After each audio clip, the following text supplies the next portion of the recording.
The ballroom went silent the moment I stepped through the doors.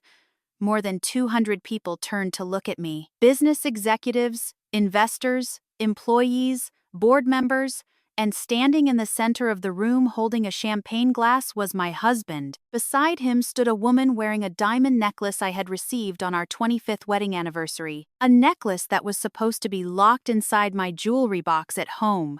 The woman smiled confidently until she saw me. Then the color drained from her face. My husband looked like he'd seen a ghost. Someone in the crowd whispered, "Who is that?" I straightened my shoulders inside my army dress uniform. 32 years of military service had taught me many things: how to stay calm under pressure, how to read people, how to wait patiently until the right moment. I looked directly at the woman, then at my husband, and finally I said the words that changed everything. "Hello, David." The room grew even quieter. "I'm Rebecca Carter." I paused. The actual Mrs. Carter. A champagne glass slipped from someone's hand and shattered on the floor. And in that moment, the carefully constructed lie my husband had been living for years began to collapse. But before I tell you how I ended up standing in that ballroom, I need to take you back 3 weeks, back to the day I came home. I had spent 11 months overseas. At 58 years old, I was serving as a colonel in the United States Army and nearing retirement. Most people my age were planning vacations, spending time with grandchildren, or learning how to enjoy slower mornings. I was coordinating military operations halfway around the world. It wasn't glamorous. Mostly it was paperwork, planning, and responsibility. But I had always believed in service. And for more than 3 decades, my husband David had always claimed he believed in it too. Whenever I apologized for missing holidays or anniversaries, he would smile and tell me not to worry. "We both serve in different ways," he'd say. "You serve the country. I'll keep things running at home." For years I believed him. Maybe that's why what happened hurt so much. Not because of the betrayal itself, but because I never saw it coming. 3 weeks earlier, I received unexpected leave approval. My replacement arrived sooner than anticipated, which meant I could return to Texas almost a month earlier than planned. I decided not to tell David. I wanted to surprise him. The idea seemed romantic, old-fashioned maybe, the kind of thing married couples still did after 30 years together.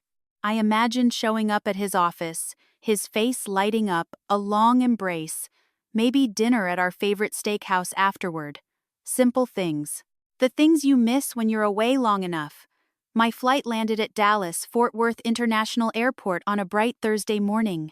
The Texas sun felt warmer than I remembered.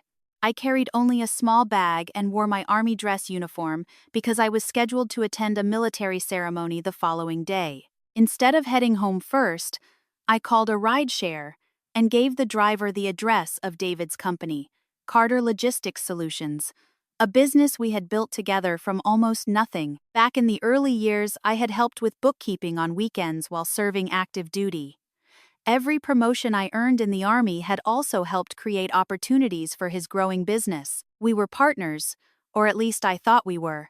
The company headquarters occupied a modern 4-story building in a business district north of Dallas. As we pulled into the parking lot, I felt butterflies in my stomach. I remember laughing at myself. After 30 years of marriage, I was still nervous about surprising my husband. The driver dropped me off near the front entrance. I straightened my uniform jacket and walked toward the security desk. The guard looked to be in his late 20s, friendly enough. He smiled politely. "Good morning, ma'am." "Morning," I said. "I'm here to surprise my husband. Name? Rebecca Carter." He typed something into his computer, then glanced up. "Who are you meeting?" I smiled. "David Carter." The guard nodded. "And your relationship to Mr. Carter?" I actually laughed. "I'm his wife." The reaction caught me completely off guard. The young man laughed, too. Not rudely at first, more like someone who thought he'd heard a joke. Then he shook his head. "Good one." I frowned. "I'm sorry." The guard leaned back in his chair. "Ma'am, the boss's wife is already inside." For a moment, I honestly thought I'd misunderstood him. "The what?" the boss's wife. He pointed toward the executive elevators. She's here almost every day. I stared at him. My mind struggled to process what he was saying. Then he added the sentence that changed everything. There she is now. I turned. A woman in her 40s stepped out of the elevator lobby. Elegant dress, perfect hair, expensive handbag. She carried herself with the confidence of someone who belonged there. Several employees greeted her as she walked past. One man even said, "Morning, Mrs. Carter." "Mrs. Carter? My name? My title? My life?" The woman smiled and continued walking toward the parking lot. The security guard looked back at me. "See?" My stomach tightened.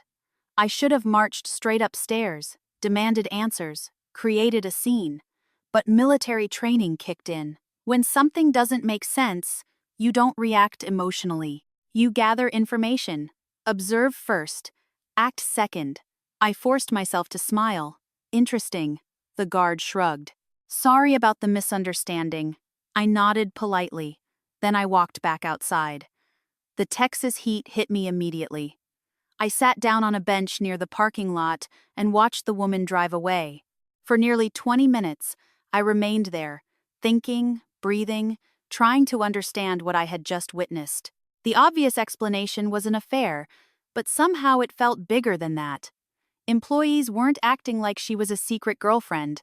They genuinely believed she was Mrs. Carter, which meant this wasn't new. This had been happening for a while, a long while. I pulled out my phone. David had texted me 2 days earlier. "Miss you. Can't wait until you come home. Love you." I stared at the message. Then I looked back at the building. For the first time in our marriage, I wondered if I actually knew the man who had sent it. I stood up slowly. I wasn't ready to go home, not yet.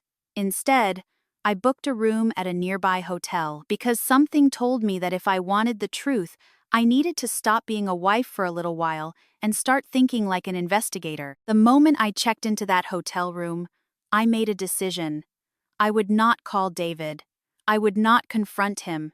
Not yet. Instead, I was going to find out exactly who that woman was and why half of Dallas seemed to believe she was living my life. The first night in that hotel room, I barely slept, not because I was angry, at least not yet. Anger requires certainty, and at that point, all I had were questions. I sat beside the window overlooking the Dallas skyline and replayed the scene at the security desk over and over. The guard hadn't looked nervous. He hadn't been covering for anyone. He genuinely believed the woman he pointed to was David Carter's wife. That was the part I couldn't shake. Affairs happen. I've lived long enough to know that. Military life puts enormous pressure on marriages, long deployments, missed birthdays, empty chairs at family dinners. I've seen good marriages survive it, and good marriages collapse under it. But what I'd witnessed wasn't simply infidelity. It was something stranger, more deliberate. Somehow, another woman had stepped into my place so completely that people accepted her as Mrs. Carter, and nobody seemed to question it, not even for a second. The next morning, I started doing what the Army had trained me to do for more than 30 years. Gather information, patiently, methodically, without assumptions. I changed into civilian clothes and drove back to the company headquarters. This time, I parked across the street. For nearly 4 hours, I sat inside a coffee shop with a view of the entrance. I watched employees arrive. I watched deliveries come and go. And around 9:30, I saw her, the woman. She arrived in a black Mercedes. A valet rushed to open her door. Several employees greeted her warmly. One even carried her handbag inside. Nobody treated her like a visitor.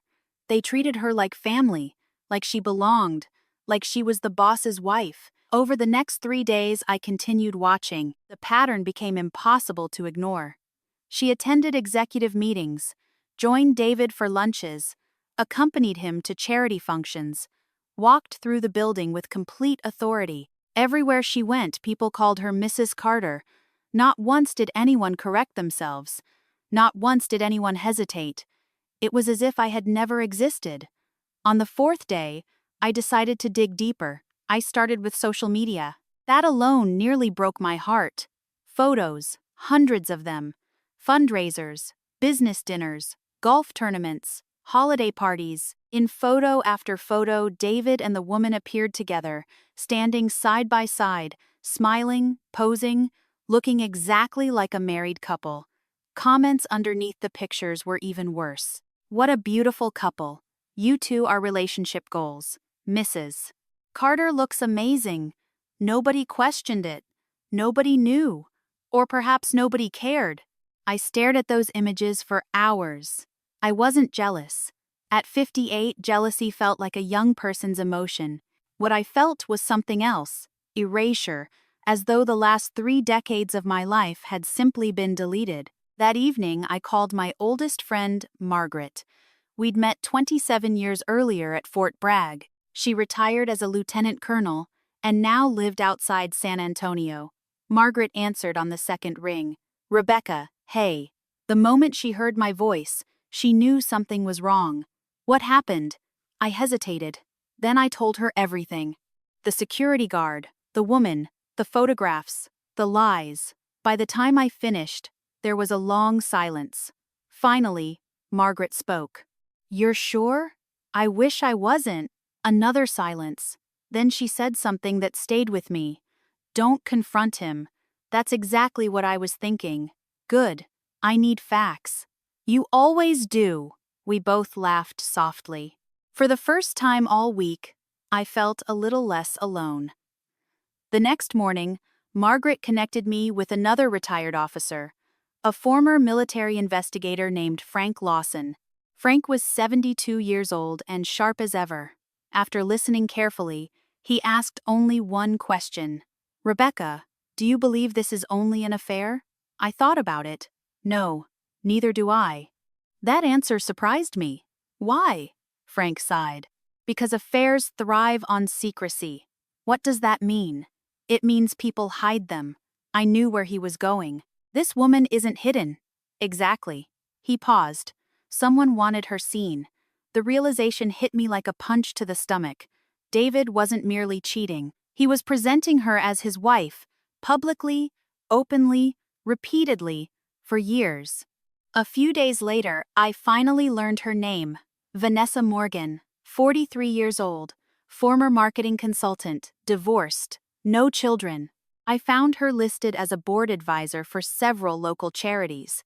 Interestingly, many of those charities also received donations from David's company. The connections were growing, and I didn't like what I was seeing. Then came the discovery that changed everything.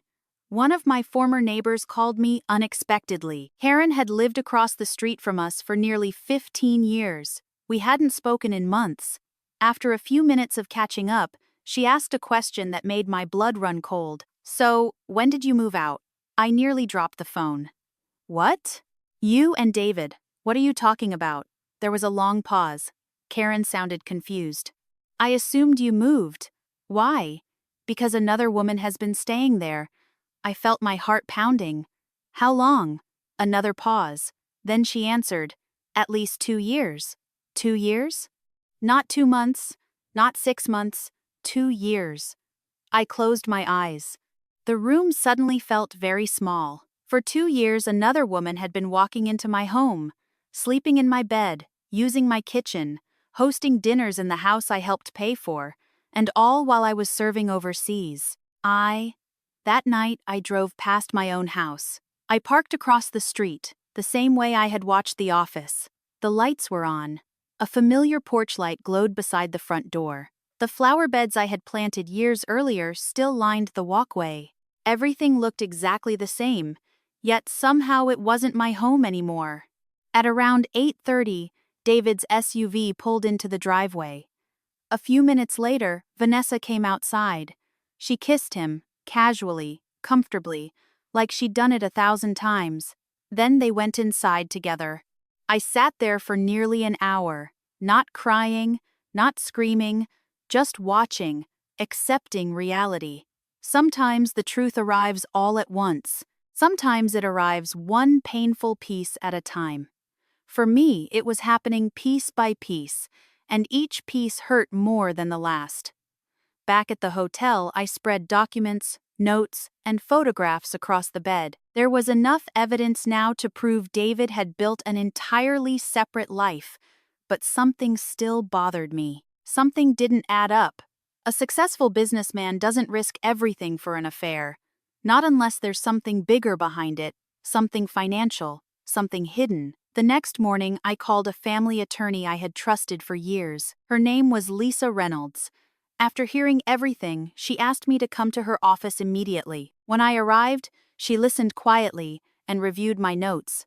Then, she leaned back in her chair. "Rebecca, I think we need to examine the company's finances." I frowned. "Why?" Lisa folded her hands together. "Because people willing to lie this long about one thing," she paused, "are often lying about other things too."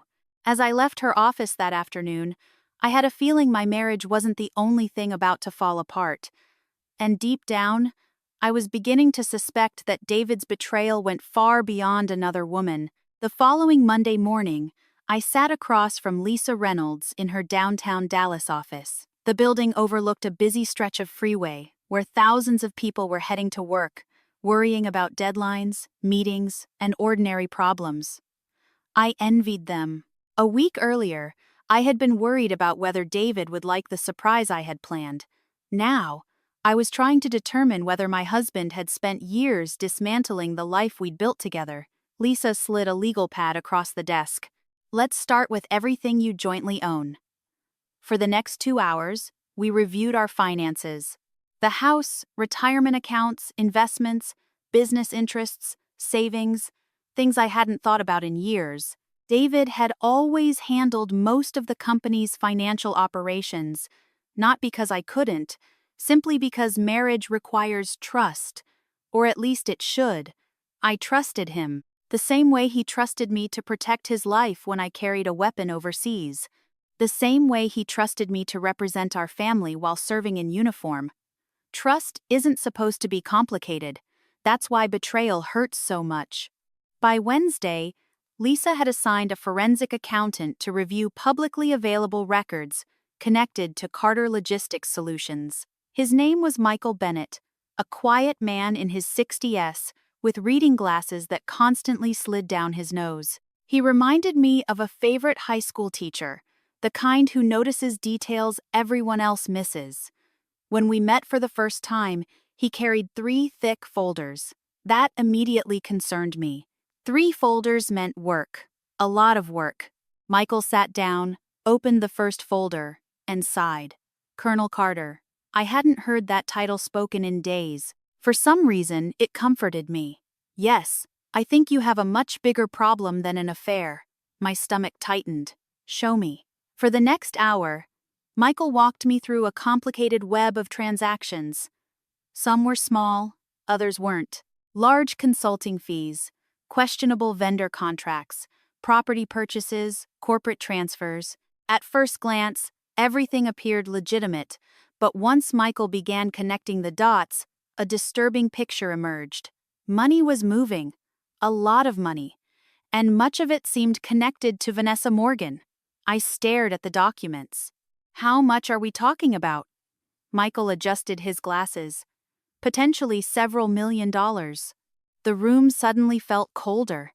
Several million, not thousands, not hundreds of thousands, millions. I had expected heartbreak. I had expected lies. I had not expected financial betrayal on this scale. The deeper we looked, the worse it became. Several companies receiving payments from Carter Logistics appeared to have connections to Vanessa. One was registered under a former business partner of hers. Another listed an address tied to a family member. A third had virtually no business activity at all, yet money continued flowing into it month after month, year after year. Lisa leaned forward. David knew exactly what he was doing. I nodded slowly. There was no other explanation. These weren't mistakes. They were decisions. Careful, intentional, calculated decisions. What hurt most wasn't the money. At 58 years old, I'd learned that money comes and goes. You can lose a house, lose investments, lose possessions. What truly hurts is discovering someone you love has been lying while looking directly into your eyes. That's harder to recover from. A few days later, Michael uncovered another troubling detail. David had recently begun restructuring ownership percentages within the company. The timing caught everyone's attention, especially Lisa's. She reviewed the paperwork several times before speaking. "When were you supposed to return from deployment?" "About 3 weeks from now." She nodded. "Interesting.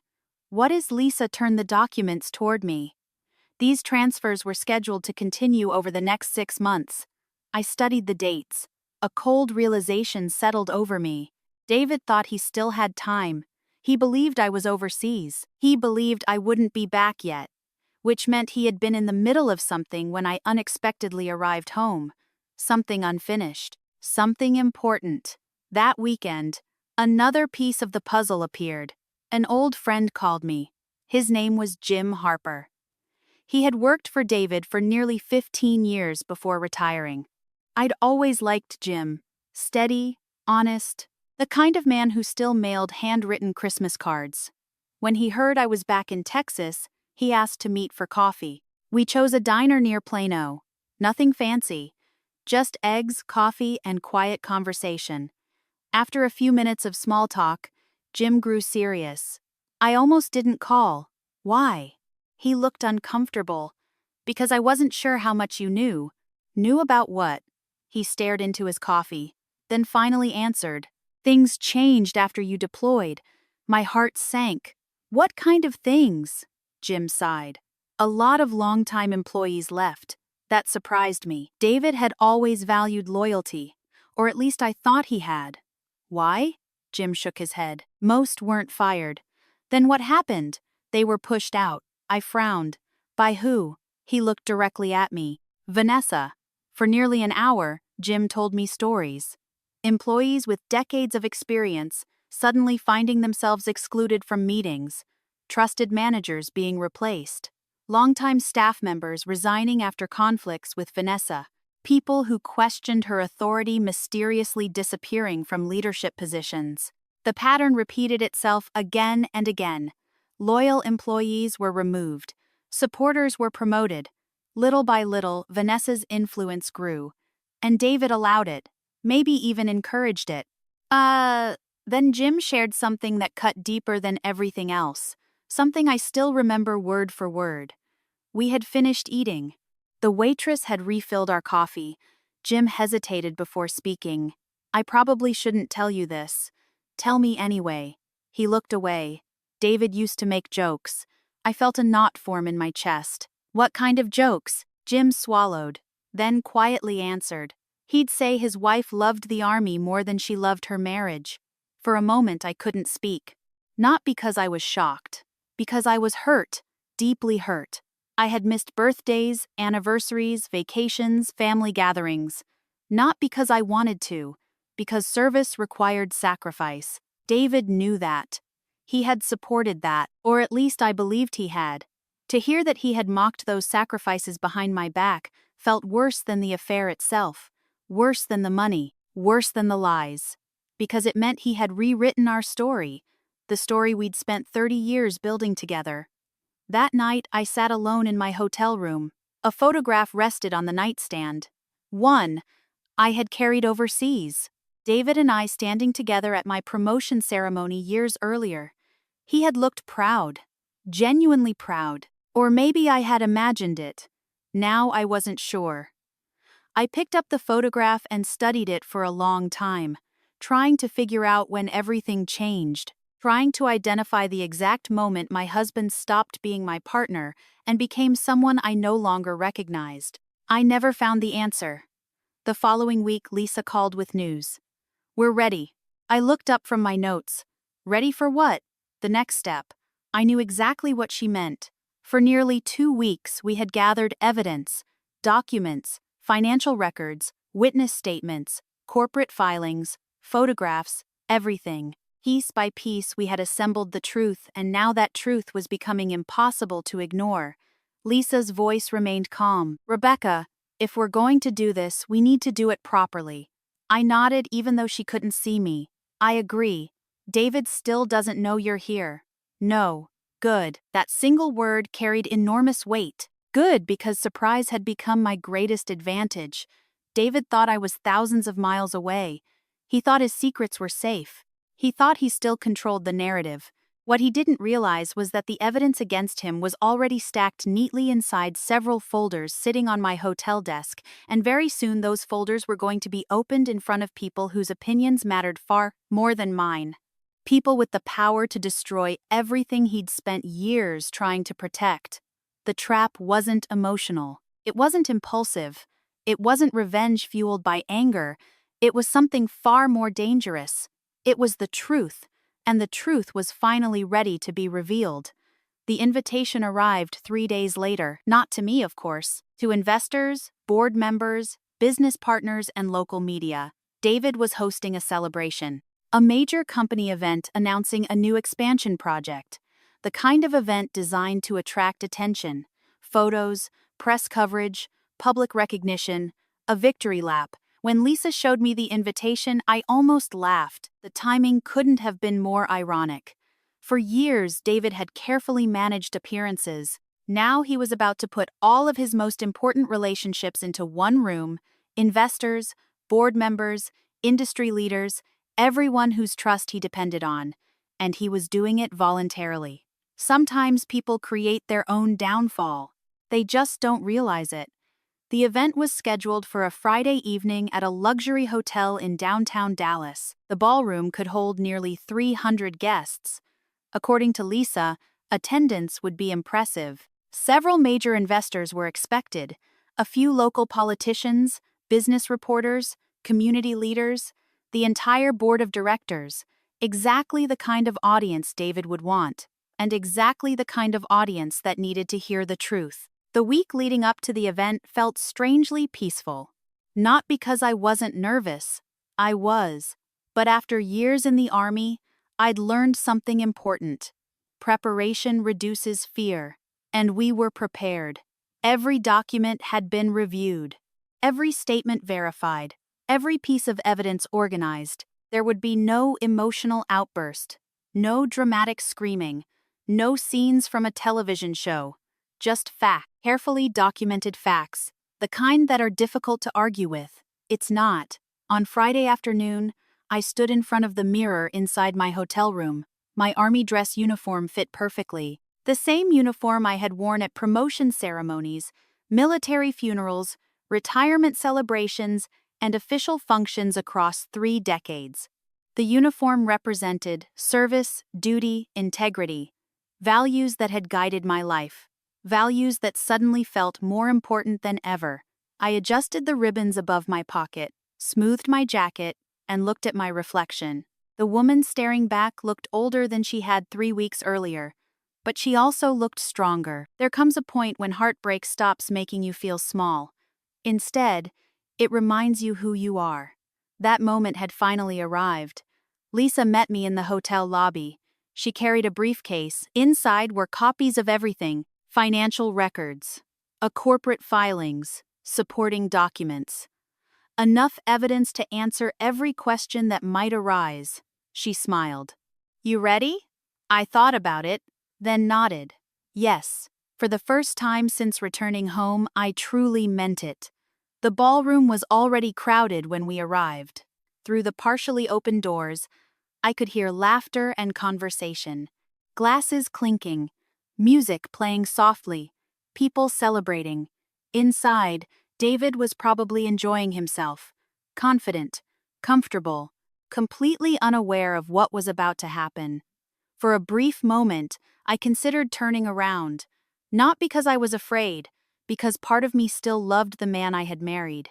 30 years doesn't disappear overnight, even after betrayal, even after lies. A small piece of my heart wished none of this had happened. But wishes don't change reality. Truth does. I took a deep breath and stepped forward. The room didn't notice me immediately. Why would they? I was simply another guest entering a crowded ballroom. But as I moved farther inside, heads began turning. People noticed the uniform first. Then they noticed me. Several older employees looked confused, as if they recognized something familiar, but couldn't quite place it. I continued walking, steady, calm, purposeful, toward the stage, toward David. He was standing near the front of the room holding a champagne glass. Beside him stood Vanessa. She wore an elegant navy blue dress. Around her neck hung the diamond necklace David had given me on our 25th anniversary. The sight still hurt, but not as much as it would have a week earlier. By then, I had already accepted the truth. The necklace was merely a symbol. The real betrayal ran much deeper. Then David saw me. I watched the exact moment recognition appeared. His smile vanished. The color drained from his face. The champagne glass froze halfway to his lips. For several seconds, he simply stared as if his mind refused to process what his eyes were seeing. Vanessa noticed his reaction. Then she turned and saw me, too. Her expression shifted immediately. Confidence, confusion, fear, all within a few seconds. The room grew quieter. Conversations began fading. People sensed something unusual was happening. I stopped a few feet away, close enough for David to hear every word, far enough to maintain dignity. Neither of us spoke initially. The silence itself was powerful. Finally, I broke it. "Hello, David." His mouth opened slightly. No sound emerged. I had seen soldiers react more calmly during emergencies. "Oh." A few guests exchanged nervous glances. Someone whispered, "Who is she?" I looked around the room, at the employees, the investors, the board members, the people who deserved honesty. Then I answered the question myself. "My name is Rebecca Carter." More silence. I continued. "I've been married to David Carter for 30 years. The reaction was immediate. Several people visibly stiffened. Others looked toward Vanessa, then back toward me. Confusion spread through the room, a ripple moving from table to table. I glanced at the necklace, then at Vanessa. "I'm also the woman who received that necklace from my husband on our 25th wedding anniversary." Vanessa instinctively touched it, as though suddenly aware everyone was looking. David finally found his voice. "Rebecca." It was barely a whisper. I turned toward him. "No." My tone remained calm. "Tonight isn't about explanations." The room remained completely silent. Nobody wanted to miss what happened next. One of the board members approached cautiously, an older gentleman named Robert Simmons. I recognized him from company photographs. "Mrs. Carter?" "Yes." His expression tightened. "I think perhaps we should move this discussion somewhere private." I shook my head gently. Ordinarily, I would agree. Then I looked toward the board members seated nearby, but the information I'm about to share affects this company. Robert immediately understood. His face grew serious, very serious. Lisa stepped forward. She opened her briefcase, removed several folders, and handed copies to keyboard members. The atmosphere changed instantly. This was no longer a personal dispute. This was business. For the next 20 minutes, Lisa calmly presented evidence. Financial transfers, questionable consulting agreements, corporate transactions connected to Vanessa, documentation, dates, amounts, clears throat, records.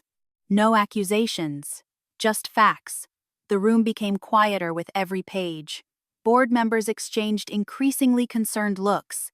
Investors began asking questions. The answers were not reassuring. I never raised my voice, never insulted David, never attacked Vanessa. I didn't need to. The evidence spoke far more effectively than anger ever could. One board member removed his glasses and rubbed his forehead. Another requested immediate access to additional financial records. A third quietly asked corporate counsel to join the discussion. The celebration had transformed into an emergency meeting. David stood frozen through most of it, his carefully constructed image collapsing in real time. Not because I destroyed it, because the truth did. Eventually, he looked at me. For the first time all evening, I saw genuine fear in his eyes. Not fear of embarrassment, fear of consequences, real consequences, professional, financial, legal, consequences he could no longer avoid. And as I looked around that ballroom, I realized something important. This wasn't revenge. Not anymore. Revenge is about making someone suffer. What was happening here was accountability, and accountability had finally arrived. By the end of the evening, the board had scheduled an emergency investigation. Outside, auditors would be brought in. Corporate records would be reviewed. Nothing would remain hidden.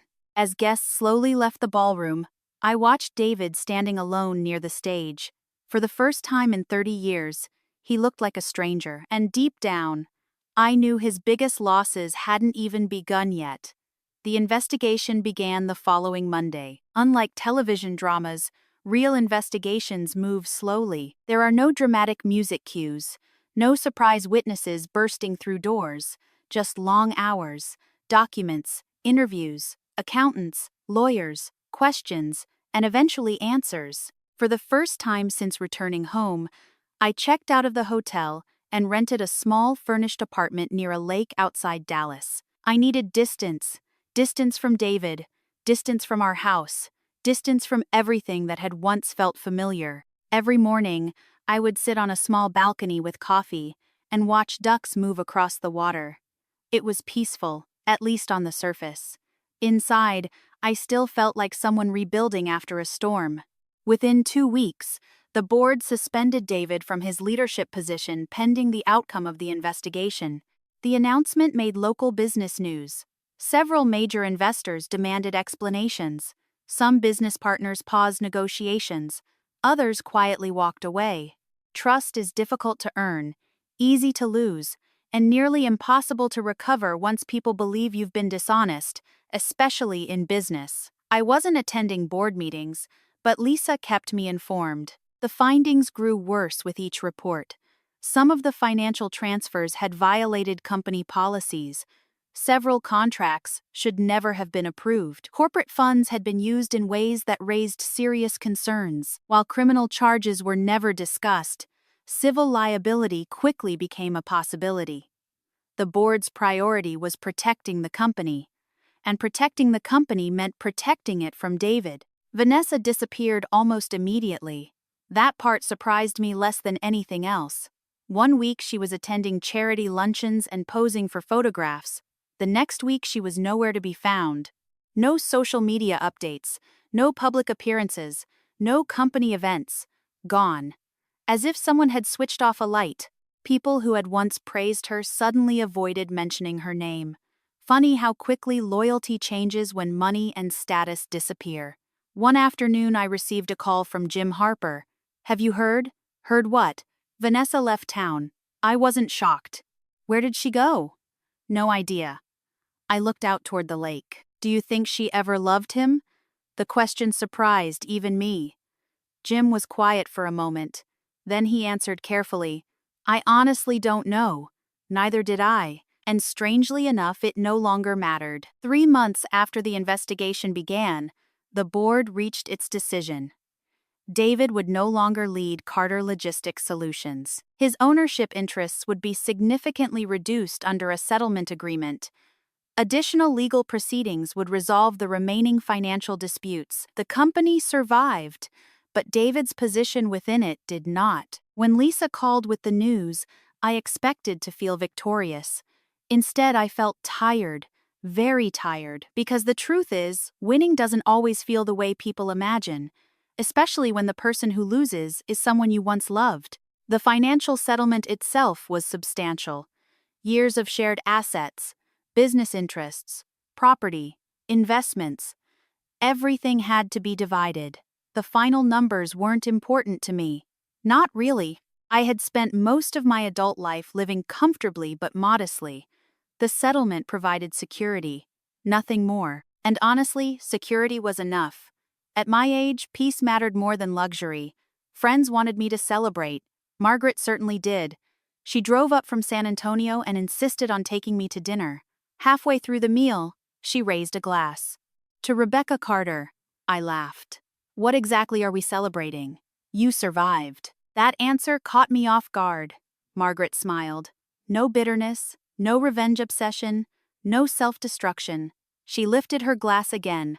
"You survived." This time I raised mine too, because maybe she was right. A few weeks later, I received a text message from David, the first direct message since the ballroom. Would you meet me? I stared at the phone for a long time. Part of me wanted to ignore it. Another part knew avoidance wouldn't bring closure. Eventually, I agreed. Oh, we met at a quiet restaurant outside the city, the kind of place where retired couples linger over coffee and nobody pays attention to strangers. When David walked in, I barely recognized him. He looked older, not physically, emotionally. The confidence he once carried had disappeared. For several moments, neither of us spoke. Finally, he broke the silence. "Thank you for coming." I nodded. "You're welcome." Then, another silence settled between us.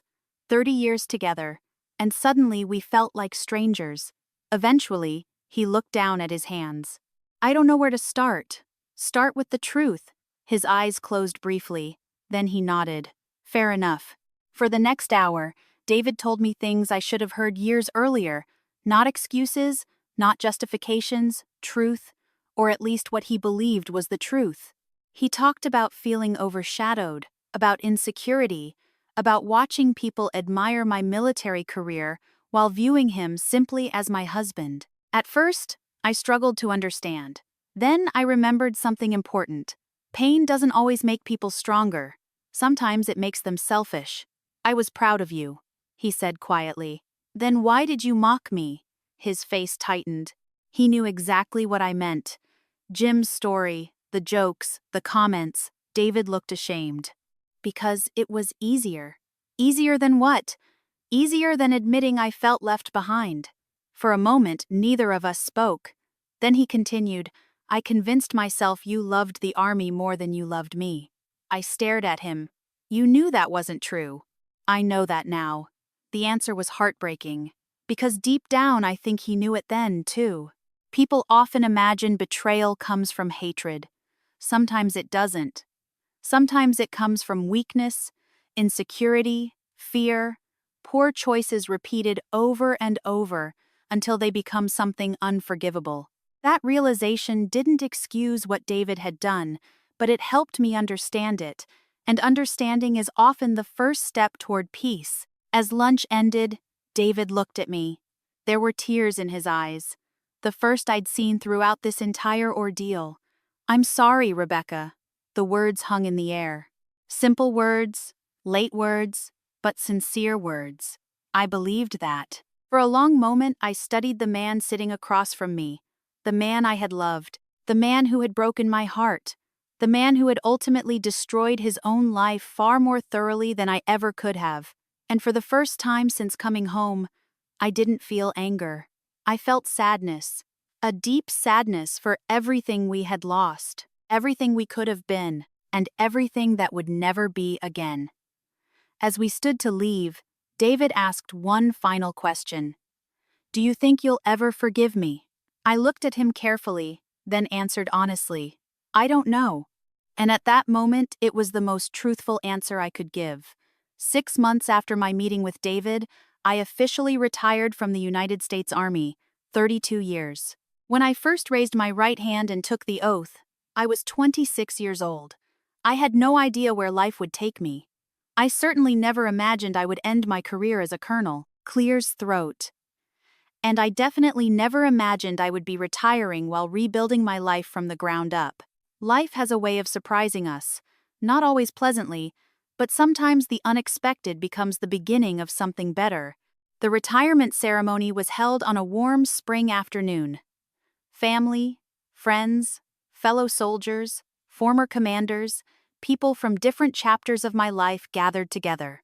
Margaret sat in the front row. Jim was there too. Even Lisa attended. As I looked around the room, I noticed something interesting. For months I had focused on what I had lost, a marriage, a home, a future I thought was guaranteed. But standing there that afternoon, I saw something else. I saw what remained. Friendship, respect, community, purpose, the things that truly matter, the things betrayal cannot take away. After the ceremony, several younger officers approached me. They asked questions about leadership, service, retirement, life after the military. One young captain looked particularly nervous. "Ma'am, she said. "What's the most important thing you've learned?" I smiled. There were hundreds of possible answers, but only one felt right. Never build your entire identity around one person. She nodded thoughtfully. I hoped she understood, because it had taken me nearly 60 years to learn that lesson myself. A few weeks later, I began volunteering with a veterans transition program. The organization helped former service members adjust to civilian life. Many struggled with uncertainty. Some felt lost. Others felt forgotten. I understood those feelings better than I ever expected to. Every Wednesday, I met with veterans looking for jobs, housing, or simply someone willing to listen. The work was meaningful and surprisingly healing. Helping other people reminded me that pain isn't the end of a story. Sometimes it's the beginning of a new chapter. Sue, one afternoon nearly a year after returning home, I received a letter. Not an email, not a text message, a handwritten letter. The envelope carried a familiar name, David Carter. For several minutes I simply stared at it, then I opened it. The letter was only 3 pages long. There were no excuses, no attempts to justify his choices, no requests to get back together, just honesty, the kind of honesty that should have existed years earlier. He wrote about regret, about accountability, about therapy, about learning to accept responsibility instead of blaming others.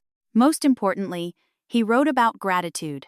Gratitude for the years we shared, gratitude for the sacrifices I made, gratitude for the life we built before everything fell apart. When I finished reading, I sat quietly for a long time. Then I folded the letter and placed it in a drawer. Not because I wanted to forget it, because I wanted to remember it. People often ask whether I ever forgave David. The answer is yes. Eventually I did, but probably not for the reason most people expect. I didn't forgive him because he deserved it. Forgiveness isn't a reward. I forgave him because carrying bitterness was exhausting. Anger is heavy. Resentment is heavy. At some point you realize you're carrying a burden that belongs to someone else, and you finally decide to set it down. That doesn't mean I forgot. It doesn't mean I trusted him again, and it certainly doesn't mean we got back together. We didn't. Some chapters are meant to end, but endings don't have to be cruel. Sometimes they can simply be final. A few months later, David and I met one last time. Not to discuss legal matters, not to revisit the past, just coffee. 2 people acknowledging a shared history. Nothing more. We talked about ordinary things, mutual friends, retirement, health, life. When the conversation ended, neither of us cried. Neither of us argued. We simply wished each other well, and that was enough. Not every story requires a dramatic conclusion. Sometimes peace arrives quietly. Today, as I tell this story, I'm sitting at a community event hosted by the Veterans Organization where I volunteer. Children are playing nearby. Families are gathered around picnic tables. Old soldiers are sharing stories. The sun is beginning to set. It's a good day, a peaceful day, the kind of day I once feared I would never have again. A few years ago, I believed my story was ending. Now, I realize it was only changing direction. Looking back, people sometimes describe what happened as revenge. I understand why. There was a public revelation. There were consequences. David lost the company he worked so hard to build. His reputation suffered. His relationship with Vanessa collapsed. From the outside, it probably looks like revenge, but that's not how I see it. The greatest revenge wasn't exposing him. It wasn't winning a settlement. It wasn't watching his lies unravel. The greatest revenge was refusing to let his betrayal define the rest of my life. That's what truly mattered. Because when someone hurts you deeply, there is always a choice. You can spend years living inside that wound, or you can keep moving forward, slowly, painfully, one step at a time, until the wound becomes a scar, and the scar becomes part of your story instead of your identity. If there's one lesson I hope people take from my experience, it's this. The truth may arrive later than you want. Justice may take longer than you expect, and healing may happen more slowly than you'd like. But none of those things are impossible as long as you keep going. as long as you keep choosing dignity over bitterness, as long as you remember that another person's betrayal does not determine your worth. So, thank you for spending this time with me and listening to my story. If this journey reminded you of someone you've loved, forgiven, or lost, I hope you'll take a moment to reflect on that person today. And if you've ever faced betrayal and found a way to move forward with grace, know that you're not alone. Feel free to share your thoughts and experiences. Stories have a way of helping us heal together. And if you enjoy heartfelt stories about resilience, family, and second chances, I invite you to join us again for another journey. Take care of yourself, and remember, sometimes the best years of your life are still waiting ahead.